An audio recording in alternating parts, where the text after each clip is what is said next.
Dauda Kahutu Rarara ya kai wa shugaban ƙasar Nijar wato Bazoum ziyara,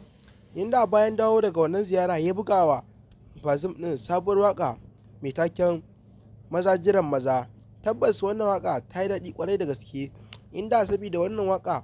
da Dauda Kahutu Rarara ya buga wa shugaban ƙasar Nijar wato Bazoum, ya ɗauki kyautar kuɗi da kuma mota ya bashi saboda jin daɗin wannan waƙa da ya. Tabbas mai girma Bazoum ya bayyana wani sirri wanda yake zuciyarsa, ya ce wannan sirri da ya rike shi ne tun wancan waƙar da ya masa har ya zuwa wannan waƙa, sai yanzu ya bayyana wannan sirri, inda yake cewa tabbas Rarara mutum ne wanda Allah ya bashi baiwa mai tarin yawa, wanda ba kowa bane zai iya gane wannan baiwa ta Rarara. Tabbas